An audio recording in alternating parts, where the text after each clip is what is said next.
राधे राधे। कैसे हैं आप सब। आप सभी को देवउठनी एकादशी की हार्दिक शुभकामनाएं। देवउठनी एकादशी कार्तिक मास के शुक्ल पक्ष की एकादशी तिथि को कहते हैं। इस दिन भगवान विष्णु के साथ स्वस्थ देवतागण 4 महीने की निद्रा के बाद जागृत होते हैं और सृष्टि का कार्यभार संभालते हैं।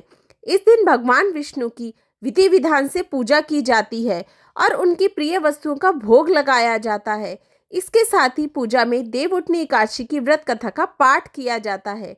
इसका पाठ करने से आपको भगवान विष्णु का आशीर्वाद मिलने के साथ ही आपको व्रत का दुगना फल प्राप्त होता है। चलिए देवउठनी एकादशी की व्रत कथा का श्रवण करते हैं। एक राजा के राज्य में सभी लोग एकादशी का व्रत रखते थे। वहां की प्रजा नौकर चाकरों से लेकर पशुओं तक को एकादशी के दिन अन्न नहीं दिया जाता था। एक दिन किसी दूसरे राज्य का एक व्यक्ति राजा के पास आकर बोला, महाराज कृपया करके मुझे नौकरी पर रख लें। तब राजा ने उसके सामने एक शर्त रखी कि ठीक है, रख लेते हैं, लेकिन रोज तो तुम्हें खाने को सब कुछ मिलेगा, पर एकादशी को अन्न नहीं मिलेगा।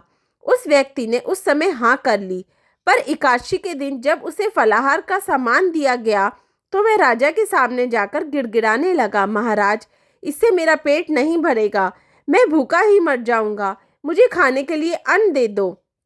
राजा ने उसे शर्त की बात याद दिलाई, फिर भी वह अपनी बात पर अड़ा रहा और अन्न छोड़ने को राजी नहीं हुआ। तब राजा ने उसे आटा चावल आदि दे दिए। वह नित्य की तरह ही नदी पर पहुंचा और स्नान कर भोजन पकाने लगा। जब भोजन बन गया तो वह भगवान को बुलाने लगा, आओ भगवान, भोजन तैयार है।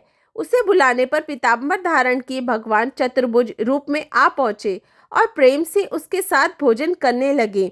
भोजनादि करके भगवान अंतर्धान हो गए तथा वह अपने काम पर चला गया।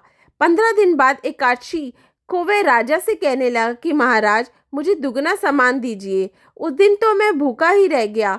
राजा ने कारण पूछा तो उसने बताया कि हमारे साथ भगवान भी खाते हैं, इसलिए हम दोनों के लिए ये सामान पूरा नहीं होता। यह सुनकर राजा को बड़ा आश्चर्य हुआ।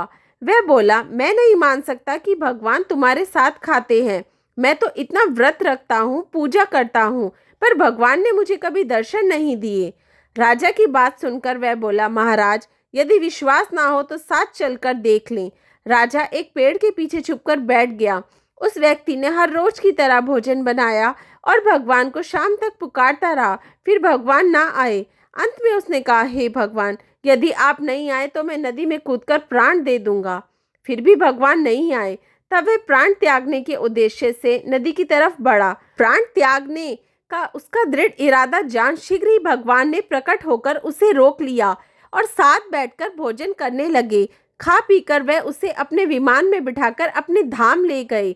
यह देख राजा ने सोचा कि व्रत उपवास से तब तक कोई फायदा नहीं होता जब तक मन शुद्ध ना हो। इससे राजा को ज्ञान मिला।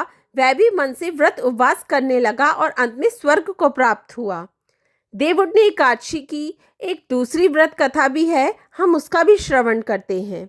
एक समय भगवान नारायण से लक्ष्मी जी ने पूछा, हे नाथ, अब आप दिन रात जागा करते हैं और सोते हैं तो लाखों करोड़ों वर्ष तक को सो जाते हैं, उस समय समस्त चराचर का नाश भी कर डालते हैं।